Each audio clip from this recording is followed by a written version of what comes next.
President Bola Ahmed Tinubu was officially welcomed at the Planalto Palace with full military honors by the President of the Federative Republic of Brazil, Luiz Inácio Lula da Silva. The ceremony marked the beginning of Tinubu's state visit to Brazil. The visit, which began on Monday, August 25th, is aimed at deepening diplomatic and economic relations between the two nations. In a significant gesture during the military parade, the Brazilian band played the Nigerian national anthem, signaling the strength of the collaboration between Nigeria and Brazil. Let's take a look.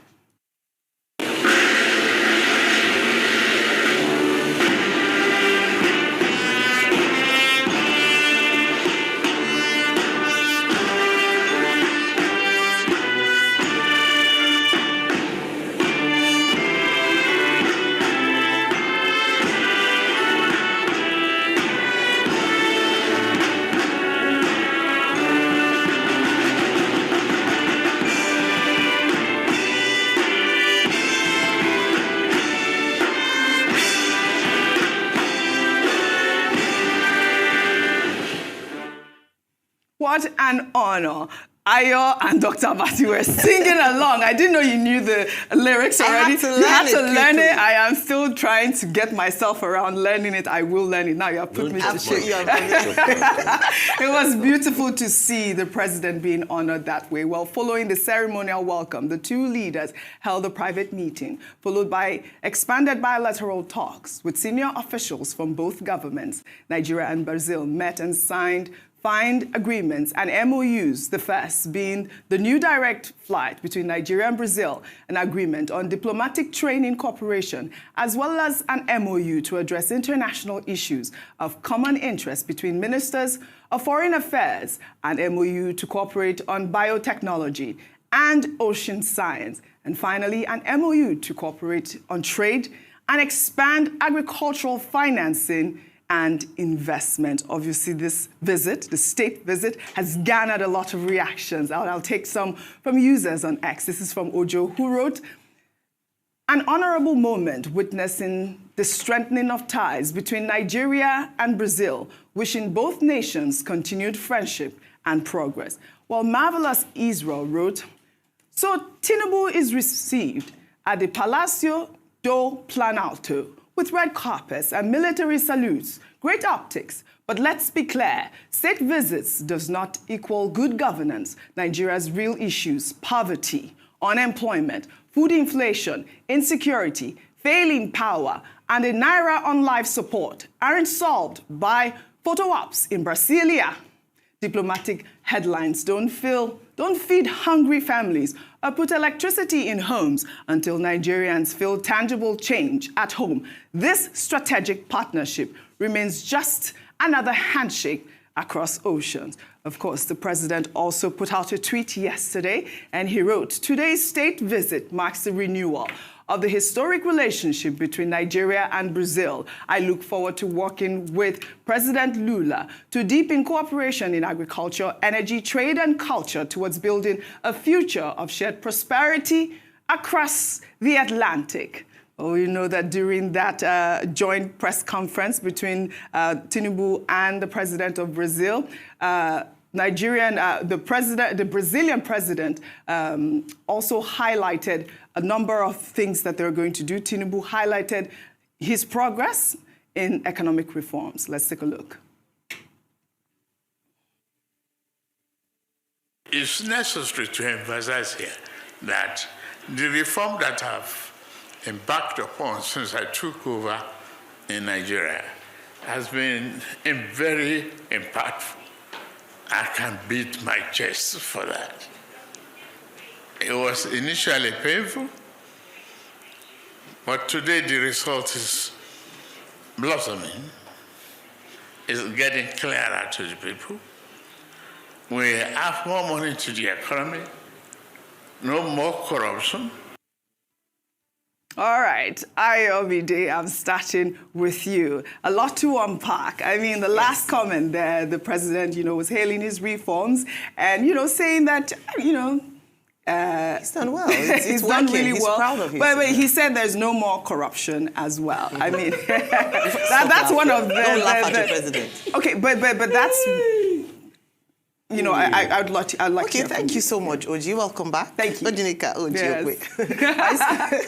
All right, so, I mean, truly, we spoke about this earlier, and I think it's important that you highlighted what he said. Yes. Yes, on the face of it, and going back to the first tweet as to what's the importance of trips like this, when a lot of things are bad, and highlighting those things, trips like this are important, because when they are done properly and right deals are made, those things he mentioned is part of addressing the economic needs, in terms of relationship with other countries, attracting investment, being the chief marketer of Nigeria. He talked about the youth population, ways in which welcoming back Petrobras and all that.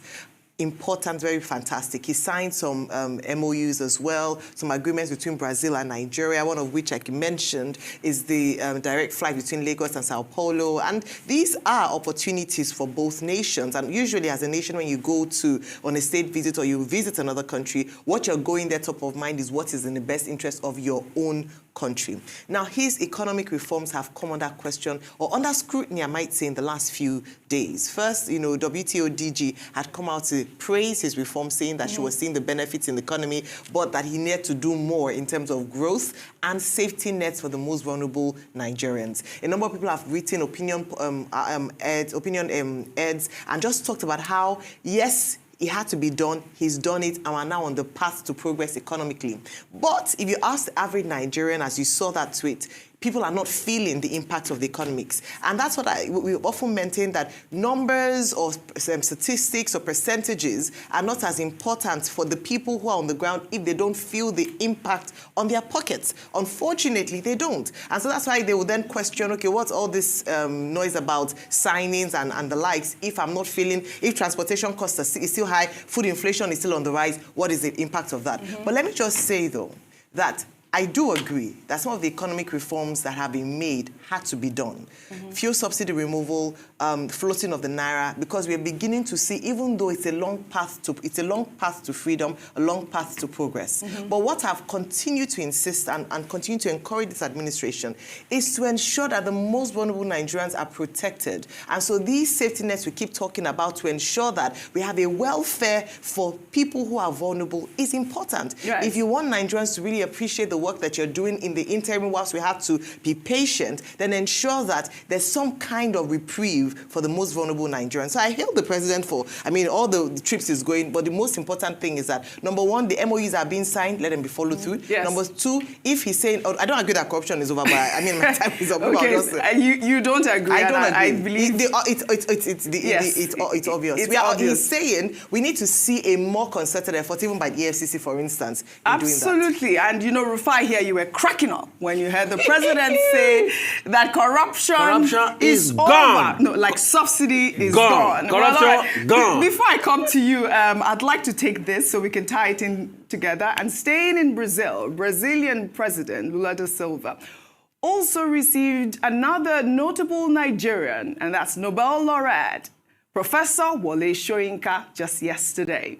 It happened during President Tinubu's state visit, and in this visit, the Nobel laureate presented his book titled Myth, Literature, and the African World to the Brazilian president himself. The book looks at the ways in which Africa perceives itself as a whole by interweaving myth, ritual, and literature, a notable moment for Nigeria and the literary scene at large. Rufai on fire. Okay. See, two things, and let me set this straight. There's nobody that wants Nigeria to grow quickly and do better. In fact, what I posit every time is that if we get leadership right, Nigeria should be a superpower in the next 20 years. And at least by that time, we should be able to do so much as regards increasing our GDP and doing a lot more. But the way we are going about it is what I have problems with. Okay, Ayo, for instance, yes, you said those reforms were necessary. Good. Yes. The president did not keep his part of the bargain before he announced those reforms, and that's why you have problems. The president claimed that refinery will work before subsidies, when subsidies are gone. Today, the same president that said corruption is gone are the ones using EFCC to chase NNPC people about corruption of the $3 billion that they said they spent on it. The same refinery itself was a scam. Buhari argued that before he came to power.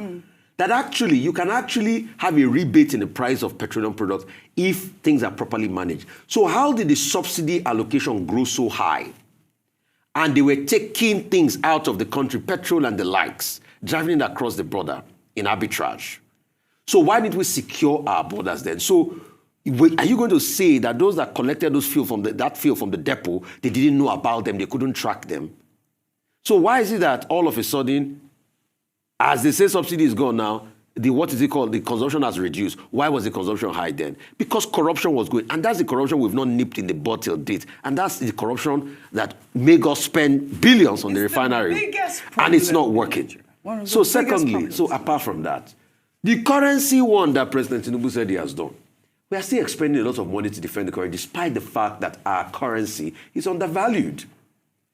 There used to be a refrain, then they will abuse Buhari. They say, oh, you spent 1.5 billion to defend the currency. 1.5, okay. Under President Tinubu that has done the miracle, how much are we spending? The first quarter, we spent 4.7 billion. Divide 4.7 billion by 1.5. It's not too far off from each other. So there's still a lot of pressure on the currency. Right. So these are the things we keep saying. And thirdly, please, as a mark of, I appreciate all that has happened in Brazil, but please, I want to beg the government's spokespeople, do things right so that we avoid disgrace. You remember how they disgraced us from Dubai? Dubai is back. Japan has disgraced us again. Dr. Abati, yesterday, Kazaori City, that we're saying that Nigeria will have free visa there. Japanese government has... Kariwasasu, I mean Kariwakuku. Kolokuku. It's not Kelokuku. Kirakuku. So, okay. This is what the Japan, they are saying that Japan African hometown. Right. On the other hand, there are no plans to take such measures to promote the acceptance of immigrants or special visas for the residents of African countries, and the series of report announcements concerning such measures are not true. So, Kirasusu Kuruwapaku. Rufai. They've disgraced us again. Like special visas. Okay. It's still designated as a special but you see, Rufai, at the end of the overall, great optics for Nigeria. Great MOUs that have been signed. Important that they follow through. Dr. Abati, I also love your comment with the fact that Professor Wole Soyinka was there as well. But before I come to you, I'd like to take our milestone story. Still in Brazil. We'll take our story under milestones. In a significant step towards international cooperation, the Nigerian government has signed a bilateral air service agreement, BASA, with Brazil to establish direct flights between the two countries.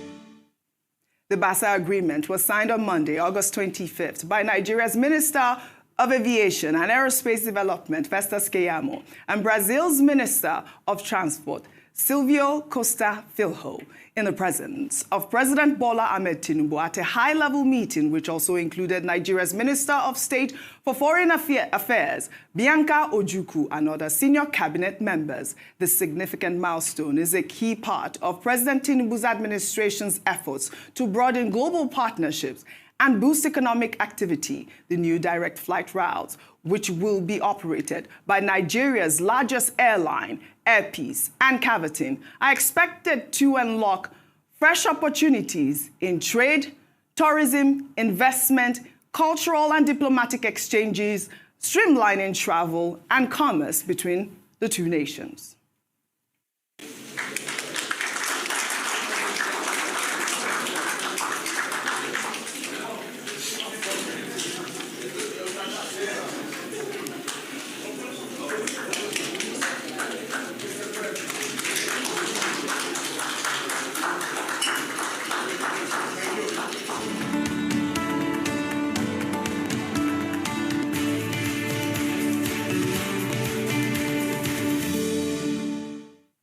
This is fantastic. The Brazilian president lauded the partnership on Monday and emphasizing Brazilia's readiness to deepen ties with Nigeria in multiple spheres, as I highlighted, including agriculture and infrastructure development. Dr. Abati, this direct flight is such an amazing news. I've always wanted to go to Brazil. I've never been to Brazil, by the way. But now, now that I live in Nigeria, I can fly to Brazil. 7 hours. Why are you smiling? That's why. Wow. Only 7 hours. I hope that this MOU or the BASA agreement will come to fruition. I've been to Brazil for Rio de Janeiro. Rio de Janeiro. And that special Christ monument, you know, which I can tell you it's quite a sight to see. But to deal with this substantive subject, I think it's good to see President Lula, President of Brazil, and President Tinubu in the same frame, cinematic frame. It looks good. For one reason, both of them are reformists. President Lula has a reputation as a man, you know, who jump-started the development process in Brazil when he came up with the concept of zero hunger. And with that concept, he also went on to what he called Bolsa Familia, which means family finance, where he provided support for families. He tried to eliminate hunger. And that was how he became very popular on the international stage. And here you have President Bola Ahmed Tinubu, who is also reform-minded, the two of them coming together. I think there are many lessons that President Bola Ahmed Tinubu of Nigeria can learn from President Lula Inacio da Silva. That's one point. The second point is about the affinity between those countries, cultural and historical. Now, there is a community in Brazil that is called the Afro-Brazilian community. So in terms of South-South economic ties, in terms of, you know, linking the two countries, I think also that is also a good idea. Nigeria signed with Brazil 5 MOUs, 5 memoranda. This is the second time that President Bola Ahmed Tinubu will be visiting Brazil, underlining how Nigeria considers Brazil as an important partner. But the question to ask is, what does Nigeria do with this memoranda? They must have a room in the foreign ministry that is just full of memoranda. We don't follow up, we don't follow through. We look at the pictures, we look at the photo opportunities, we don't follow up. So we need that diligence, we need that ability, we need that mental capacity to be able to follow through on what is considered important to Nigeria. Number 4, this will talk about aviation. Again, well, if you look at it, look, Nigeria and Brazil used to fly back and forth between both countries. It's about 6-7 hours to get to Brazil by direct flight. In those days, we were using DC-9, DC-10. But then, of course, the Nigerian factor kicked in and it didn't work again. Now they say, oh, they want to open that route. If they open it, it will be right. It will improve the economic ties. It will improve the cultural ties. However, we should note that Embraer, a particular, or is it Embraer? It is Embraer. Called, whatever it is called. So the Brazilians will call it Embraer. But the spelling is A-M-B-R-A-E-R. It's manufactured. The aircraft, It has the headquarters in Brazil. And most of these Nigerian airlines, they buy from Brazil. So all of that may be facilitated. But again, we talk about follow-up, we talk about follow-through. Now, the other issue about culture. I've mentioned the point about, you know, the cultural affinity, the Afro-Brazilian connection. In fact, there is a place in Brazil called Bekuta, which is mentioned It's like Abeokuta. Yes, which is mentioned in Professor Wole Soyinka's You Must Set Forth add-on. There's Bekuta, there's the Bahia community and all of that. And it is very significant that Professor Wole Soyinka was there to present a copy of myth literature and the African world in the Portuguese language to the president of Brazil. Now, myth literature and the African world is a text that, you know, if you say you are a Soyinka student, you are a Soyinka scholar and you have not read, no, you have not started. Because it is the myth is the real pith of Soyinka scholarship in terms of the interrelationship between, African aesthetics and Western aesthetics, and between the two cosmologies, where I don't want to be pedantic this morning to talk about all the issues addressed in myth literature and the African world. It's a bit dense. Their lives, saying that he hopes their death serves as a lesson to anyone who tries to betray him. Well, let's take a look at this video, which has now gone viral, before we come back for a discussion. Chukwebuka Udoya Onyaba Umuchekogwa. Kezi amaziri juwamenka. Kaya tukana kumutula bagoro. Awuna mo mebo. So kala mwana. Awuna mo so kala mega weba. Kaya chukotara la mwana. Na kwa kena kaka wela situation.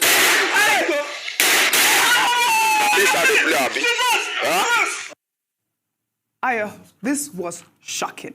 I know you can't believe it, but the story has been going around. There was even one tweet by a Chud who said that the person is named as the Gentle Yahoo, and he's killed 3 of them, and accusing them of using his igwe to rob the people against the orders, and social media is claiming that he operates around Okigwe, Olo, in those areas. And, it's really baffling to see this sort of video circulate on social media, yet we haven't heard anything. We've not heard the identity of the perpetrator or the victim. Well, I don't know. I shouldn't actually be shocked, because a lot of us know that these things happen. It's just that, as we said earlier when we were talking about security, that we are desensitized to situations like this. Crime scene, as they often say, and I don't believe it, but Nigeria is said to be a crime scene. So many things happen, you don't even know where to start from. But I do agree that there's enough evidence from this video to even begin or institute an investigation. What happens is that the lower level of crime is paraded as, oh, look at the good work we've done. But the real kingpins of crimes are the ones that they should go after and arrest. This is I don't even know the words to describe it. It is almost, it's inhuman. Yes. It's not human, it's terrible. Yeah. But we know that we have a menace of Yahoo, that's 419, advanced free forward in Nigeria, and many of them are